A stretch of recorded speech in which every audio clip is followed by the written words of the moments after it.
Hello class 9 students, this is your biology teacher Agrima Rawat. So we have been doing chapter number 14 natural resources. In the previous video we have started a new topic that is biogeochemical cycle and the subtopic that is water cycle.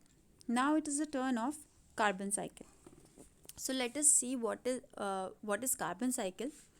So when we are talking about the carbon cycle, अगर हम previous biogeochemical cycle की बात करें तो वहीं पे हमने समझ लिया था होता क्या है कि कुछ एलिमेंट्स आपके एबायोटिक और बायोटिक कंपोनेंट से होते हुए गुजरते हैं। तो यहाँ जब हम कार्बन साइकिल की बात करें तो कार्बन जो है वो एक्सचेंज होता रहता है बायोटिक और एबायोटिक कंपोनेंट्स में, ठीक है। और हम इसे समझेंगे कि कौन से बायोटिक कौन से एबायोटिक कंपोनेंट से होते हुए कार्बन मूव करता है। चलिए इसको देखते हैं। यहाँ पे एक चीज़ देखनी बहुत ज़रूरी है कि हमारी अर्थ पे कार्बन किस किस फॉर्म में मिलती है, किस किस फॉर्म में कार्बन प्रेजेंट है, मतलब कहाँ कहाँ पे आपको कार्बन मिल सकती है। सो पहला आपके एटमॉस्फेयर में कार्बन डाइऑक्साइड की फॉर्म में CO2 जिसे हम कहते हैं, ठीक है। एटमॉस्फेयर में कार्बन डाइऑक्साइड गैस जो होती है उस फॉर्म में हमें कार्बन मिलती है, फर्स्ट ऑफ ऑल। दूसरा कार्बोनेट्स, कार्बोनेट्स क्या होते हैं आपके, जैसे कैल्शियम कार्बोनेट, ठीक है। कैल्शियम कार्बोनेट आपका कुछ सॉलिड फॉर्म्स बनाते हैं ये आपके। कैल्शियम कार्बोनेट आपका लाइमस्टोन भी होता है, ठीक है। लाइमस्टोन चूना पत्थर जिसे हम कहते हैं, ठीक है, चूना पत्थर कहते हैं हम। कार्बोनेट्स की फॉर्म में आपका कार्बन आपका मिलता है, ठीक है। चूना पत्थर होता है कैल्शियम कार्बोनेट। तो यहाँ जो ये CO3 है ये से हम कार्बोनेट कहते हैं, इसके साथ कैल्शियम मिल गया तो इसे कैल्शियम कार्बोनेट बोलते हैं। ऐसे ही आपके मैग्नीशियम कार्बोनेट, ऐसे आपके बहुत सारे एलिमेंट्स कार्बोनेट्स के साथ मिलकर आपके नए नए कंपोनेंट्स बनाते हैं, ठीक है। तो इस फॉर्म में भी कार्बन प्रेजेंट है यहाँ पे C, ओके। फिर बात करते हैं हाइड्रोकार्बन्स की, ठीक है। तो हाइड्रोकार्बन्स क्या होते हैं, हाइड्रोकार्बन्स आपके जब जब यहाँ पे आपके H, ठीक है, जो हाइड्रोजन है आपके कार्बन के साथ आपका एक कोई कंपाउंड बना रहा है, जैसे ये होते हैं आपके केमिस्ट्री में आप पढ़ेंगे इन्हें आगे चल के। तो यहाँ पे आपका हाइड्रोजन और कार्बन मिलकर एक चीज़ बना रहा है, राइट। तो हाइड्रोकार्बन्स ये मिनरल फॉर्म में आपको बहुत ज़्यादा मिलते हैं एटमॉस्फेयर में, आप सॉरी एटमॉस्फेयर में नहीं, आपके इन्वायरमेंट में आपको देखने को मिलते हैं। तो यहाँ पे भी आपका कार्बन मिल रहा है, ठीक है, इस फॉर्म में भी मिल रहा है। इसके अलावा जो हम न्यूट्रिएंट्स गेन करते हैं जैसे प्रोटीन, फैट्स, विटामिन्स, कार्बोहाइड्रेट्स, इन सब में भी कार्बन होता है। तो मतलब अगर हम कोई प्रोटीन रिच सब चीज़ खा रहे हैं, कोई फूड खा रहे हैं, तो हमारी बॉडी में कार्बन भी जा रहा है, ओके। इसके अलावा हमारे जो आपके कुछ स्केलेटन्स होते हैं, कुछ आपके कह सकते हैं हम कुछ कुछ ऑर्गेनिजम्स के अंदर स्केलेटन होते हैं। जैसे हमारी बॉडी में हड्डियां हैं ना, बोन्स हैं, बोन्स मिलकर एक स्केलेटन बना रही हैं, तो उसे बोलते हैं अंदर वाला जो स्केलेटन होता है उसे बोलते हैं एंडोस्केलेटन, ठीक है। ये भी आपका जो हड्डियां हैं, ठीक है, उसमें भी आपका कार्बन प्रेजेंट है। और कुछ ऑर्गेनिजम्स में बाहर की तरफ स्केलेटन प्रेजेंट होता है जिसे हम एक्सोस्केलेटन कहते हैं, ठीक है। स्किन से बाहर प्रेजेंट होता है, जैसे कॉकरोच, इन सब में आपका एक्सोस्केलेटन देखने को मिलता है, तो उसमें भी कार्बन प्रेजेंट है, ओके। कार्बन सॉल्ट से मिलकर बना हुआ होता है, तो यहाँ पे भी कार्बन मिलता है। इसके अलावा आपके प्लांट्स में आप जब कोई भी प्लांट कंज्यूम कर रहे हैं तो उससे भी आपको कार्बन मिल रहा है, ठीक है। तो प्लांट्स जो होते हैं वो भी जब फोटोसिंथेसिस करते हैं, ठीक है, जब वो खाना बनाते हैं कार्बन डाइऑक्साइड इनहेल करते हैं वो, ठीक है। आपने पढ़ रखी है ये चीज़ कि प्लांट्स जो होते हैं कार्बन डाइऑक्साइड इनहेल करते हैं, अंदर लेते हैं और उसी से अपना खाना बनाते हैं, ठीक है। तो उससे कार्बन डाइऑक्साइड से उनके बॉडी के अंदर वो कार्बन आ जाती है और वो उनकी बॉडी में डिपॉजिट हो जाती है, और जब हम प्लांट्स को खाते हैं तो वो हमारे अंदर पहुंच जाती है, ठीक है। तो कार्बन आपकी बहुत अलग अलग फॉर्म्स में अर्थ में प्रेजेंट है। चलिए अब इसको समझते हैं हम इस साइकिल के थ्रू कि कार्बन साइकिल है क्या और कैसे साइकिलिंग हो रही है एबायोटिक और बायोटिक फैक्टर्स में। तो हमारे इन्वायरमेंट में सबसे पहले जो आपकी हम बात करेंगे, कार्बन डाइऑक्साइड एटमॉस्फेयर में प्रेजेंट है, ठीक है। CO2 गैसियस फॉर्म में प्रेजेंट है। तो अभी हमने बोला कि जो प्लांट्स होते हैं, प्लांट्स फोटोसिंथेसिस करते हैं, ठीक है। फोटोसिंथेसिस मतलब खाना बनाने की एक तरीका है उनका, जिसमें वो लाइट सन की रेज को यूज़ करके अपना खाना बनाते हैं। और इसके अलावा उनको क्या क्या चीज़ों की ज़रूरत पड़ती है, उनको कार्बन डाइऑक्साइड की भी ज़रूरत पड़ती है अपना खाना बनाने के लिए। तो वो कार्बन डाइऑक्साइड की फॉर्म में आपका अंदर आ गया प्लांट्स के, और फिर प्लांट्स ने उसे कार्बन डाइऑक्साइड से चेंज करके दूसरे कंपोनेंट्स बना लिए उससे, ठीक है। वो उनकी प्लांट्स की बॉडी में ऑर्गेनिक कंपाउंड्स की फॉर्म में आ गया है कार्बन, ठीक है, प्लांट्स के अंदर आ चुका है। अब अगर कोई एनिमल इस प्लांट को खाए, कोई भी एनिमल हो सकता है, वो ह्यूमंस हो सकते हैं, कोई टाइगर हो सकता है, मंकी हो सकता है, कोई भी हो सकता है, ठीक है। सॉरी, टाइगर तो प्लांट्स को नहीं खाएगा, बट कुछ कोई भी एनिमल्स हो सकते हैं, आपके मंकी हैं, डियर हैं, ठीक है। तो उन्होंने खाया प्लांट्स को। तो जब इन्होंने खाया प्लांट्स को, तो एनिमल्स के अंदर भी वो जो कार्बन प्लांट्स के अंदर आई थी कार्बन डाइऑक्साइड इनहेल करने के बाद, तो वो कार्बन अब मूव करके एनिमल्स के अंदर पहुंच जाएगी, ठीक है। ऑर्गेनिक कंपाउंड की फॉर्म में ही एनिमल्स के अंदर पहुंच गई। अब अब आपको लास्ट ईयर का याद होगा, आपने पेट्रोल और कोल कैसे बनता है ये हमने पढ़ा था। तो याद कीजिएगा ज़रा कि जब प्लांट्स मर जाते हैं और बहुत हाई टेम्परेचर और प्रेशर उन्हें मिलता है, तो उससे वो प्लांट्स जो होते हैं वो कोल में कन्वर्ट हो जाते हैं, जिसे हम कोयला बोलते हैं, राइट। तो जो आपका प्लांट्स में कार्बन थी वो कोल की फॉर्म में आ गई, ठीक है। और वैसे ही अगर एनिमल्स कोई मर जाते हैं और उन पे बहुत ज़्यादा हाई प्रेशर और आपका टेम्परेचर बहुत ज़्यादा मिलता है उन्हें, तो वो पेट्रोलियम में कन्वर्ट हो जाते हैं। याद आ गया होगा आपको, ठीक है। तो अब ये पेट्रोलियम और कोल की फॉर्म में आ गए आपके कार्बन, ठीक है।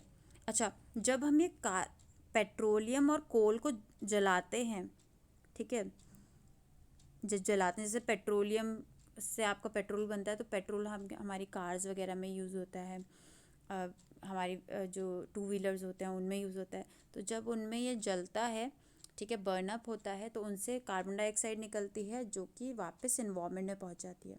तो मतलब घूमते घुमाते वापस आपके इन्वायरमेंट तक पहुंच जाती है कार्बन डाइऑक्साइड, है ना। इस तरीके से ये पहुंचती है। और इसके अलावा कुछ एनिमल्स होते हैं जिनकी बॉडी के बाहर शेल होता है, खोल होता है एक। आपने वो देखा होगा, टीवीज़ वगैरह में देखा होगा आपने कि मोती मिलता है एक इसके अंदर से। ये दिख रहा है आपको, यहाँ पे दिख रहा है ना। तो ये ऑयस्टर होते हैं, इनके बाहर एक हार्ड शेल होता है, ठीक है। वाइट क्रीमिश क्रीमिश कलर का आपका शेल होता है बाहर का, खोल जिसे हम कहते हैं, और इसके अंदर ऑर्गेनिज्म होता है जो कि मोती वगैरह बनाता है। इसके अलावा स्नेल देखे होंगे आपने, और भी बहुत सारे ऑर्गेनिज्म होते हैं जिनके बाहर ये शेल होता है, ये इनकी प्रोटेक्शन के लिए होता है। तो ये शेल किससे बना है, ये कार्बोनेट्स हैं, ठीक है। कार्बोनेट्स होते हैं ये। कार्बोनेट्स क्या हैं, जिसमें कार्बन होती है, अभी इससे पहले वाले में उसमें बताया था मैंने आपको। तो इन ऑर्गेनिजम्स तक भी ये आपकी कार्बन पहुंच जाती है, और जब ये ऑर्गेनिजम्स मरेंगे तो वापस से इन्वायरमेंट में पहुंच ही जाएगी ये कार्बन, है ना, ठीक है। तो इस तरीके से ये साइकिलिंग चल रही है।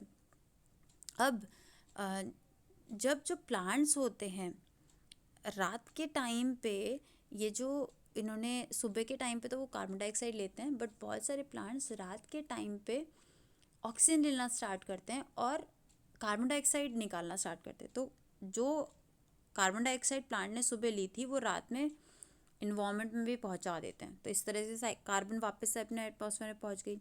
और एनिमल्स एनिमल्स तो करते ही हैं, एनिमल्स ऑक्सीजन लेते हैं और कार्बन डाइऑक्साइड बाहर निकालते हैं। इस प्रोसेस को हम क्या कहते हैं, रेस्पिरेशन, है ना। और अगर प्लांट्स और एनिमल मर गए तो मरने के बाद वो सड़ेंगे, है ना। सड़ेंगे कैसे, माइक्रो ऑर्गेनिजम्स आएंगे, उनको गलाएंगे, सड़ाएंगे। तो उनको जब वो सड़ाते हैं तभी भी कार्बन डाइऑक्साइड रिलीज़ होती है, ठीक है। तो वो कार्बन डाइऑक्साइड आपकी वापस इन्वायरमेंट में पहुंच जाती है। इस तरीके से बात समझ आ रही है। तो ये कैसे, देखो साइकिलिंग चल रही है कार्बन की, ठीक है। एक और चीज़ है यहाँ पे, जो आपके कार्बन है, जो कार्बन डाइऑक्साइड इन्वायरमेंट में आपके प्रेजेंट है CO2, वो पानी के कांटेक्ट में आके कार्बोनेट्स में कन्वर्ट हो जाती है। कार्बोनेट्स मैंने आपको बताया CO3 होते हैं, ठीक है, और कार्बन डाइऑक्साइड क्या होती है, CO2। तो वाटर के कांटेक्ट में आपके कार्बन डाइऑक्साइड कार्बोनेट पे कन्वर्ट हो जाती है, और ये कार्बोनेट्स आपके बना देते हैं लाइमस्टोन, ठीक है, जिसे हम कहते हैं कैल्शियम कार्बोनेट। चूना पत्थर आपने सुना होगा, ठीक है, ये घरों के कंस्ट्रक्शन के टाइम पे यूज़ होते हैं। तो ये आपको पिक्चर भी यहाँ पे दिख रही है, मैं ज़रा इसे रब कर देती हूँ, यहाँ पे आपको पिक्चर भी दिख रही है। तो ये कैसे बना, ये आपका धीरे धीरे करके जब कार्बोनेट पानी में डिपॉजिट होता रहता है, धीरे धीरे करके लेयर बाय लेयर कार्बोनेट्स आके, जो कैल्शियम कार्बोनेट है वो एक जगह पे इकट्ठा होता जा रहा है, इकट्ठा होता जा रहा है, और धीरे धीरे करके क्या बना देता है, लाइमस्टोन, ठीक है, चूना पत्थर। तो इस फॉर्म में भी लाइमस्टोन आपका इन्वायरमेंट से आपके यहाँ एबायोटिक चीज़ में पहुँच गया ना, ठीक है। तो दिख रहा है आपको किस तरीके से ये साइकिलिंग चल रही है, ठीक है। तो यहाँ पे आपका रेस्पिरेशन का प्रोसेस चला, जब आपके प्लांट्स और एनिमल्स रेस्पायर करते हैं तो वो कार्बन डाइऑक्साइड वापस पहुँचाते हैं। और जो कोल और पेट्रोलियम को जब हम जलाते हैं ना, जब हम कोल और पेट्रोलियम को जलाते हैं तो इस प्रोसेस को बोलते हैं कंबशन, ठीक है। जलते किस की प्रेजेंस में है, आपको पता है कोई भी चीज़ को जलने के लिए ऑक्सीजन की ज़रूरत होती है। आपने एक एक्सपेरिमेंट किया होगा आपकी आई थिंक सिक्स क्लास में, जहाँ पे आप एक कैंडल जलाते हैं, ठीक है, कैंडल को बर्न कर रखा है आपने, कैंडल लाइट कर रही है, बट जब आप उसको जार के अंदर रख देते हैं, आपने एक जार लिया, एक बड़ा सा बर्तन लिया और उसके ऊपर रख दिया, तो वो मोमबत्ती बुझ जाती है। क्यों बुझ जाती है, क्योंकि अंदर की ऑक्सीजन ख़त्म हो जाती है, और कैंडल को जलने के लिए किस चीज़ की ज़रूरत पड़ती है, ऑक्सीजन की, ठीक है। वैसे ही ये पेट्रोलियम और कोल को भी जलने के लिए ऑक्सीजन की ज़रूरत पड़ती है, और इसी प्रोसेस को, जो ये पेट्रोलियम कोल्स वगैरह बर्न होते हैं ऑक्सीजन की प्रेजेंस में, इसी प्रोसेस को हम कंबशन कहते हैं, ठीक है। और कंबशन के बाद ये कार्बन डाइऑक्साइड रिलीज़ करते हैं, ठीक है। इस तरीके से कार्बन डाइऑक्साइड वापस पहुंच जाती है।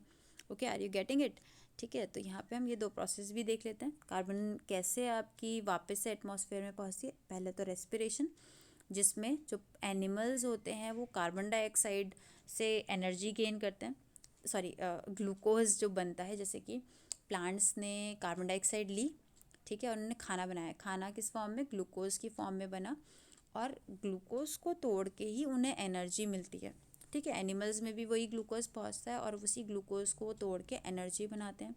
और जब वो एनर्जी बन रही होती है तो एनर्जी के साथ साथ कार्बन डाइऑक्साइड भी बनती है, जो एनिमल से किसी काम की नहीं होती, तो वो उसे बाहर निकाल देते हैं, ठीक है, रिलीज़ कर देते हैं, क्योंकि जो चीज़ हमारे काम की नहीं उसे अपनी बॉडी में क्यों रखें, तो बाहर निकाल देते हैं। इसी प्रोसेस को हम रेस्पिरेशन कहते हैं, ठीक है। रेस्पिरेशन क्या है कि जब आपका फूड को तोड़ कर उसमें से एनर्जी निकालें, तो इस प्रोसेस को हम रेस्पिरेशन कहते हैं। इसी में एक एक्स्ट्रा प्रोडक्ट बनता है जिसे हम कहते हैं कार्बन डाइऑक्साइड, जो हम अपनी बॉडी से रिमूव आउट कर देते हैं, ठीक है।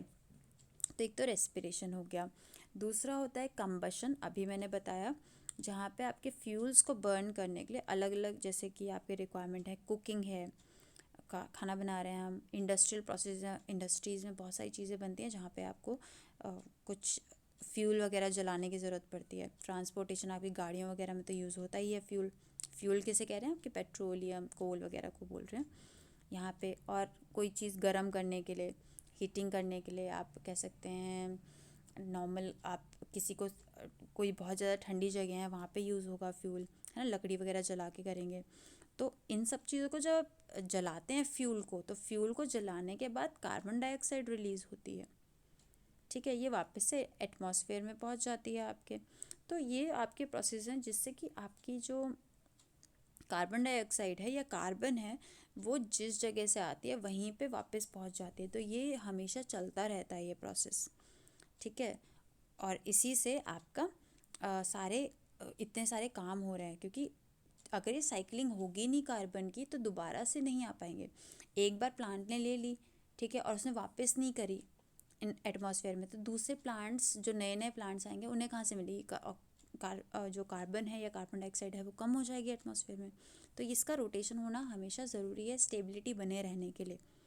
ठीक है, तो ये बायोजियोकेमिकल साइकिल्स हैं, ये बहुत ज़्यादा इम्पॉर्टेंट होती हैं और इनको पढ़ना भी क्यों इम्पॉर्टेंट है, क्योंकि इनसे हमें पता चल रहा है कि कैसे स्टेबिलिटी आप अपने इन्वायरमेंट में आप बनाए रख सकते हैं। ठीक है, okay, I hope you have understood this. Thank you.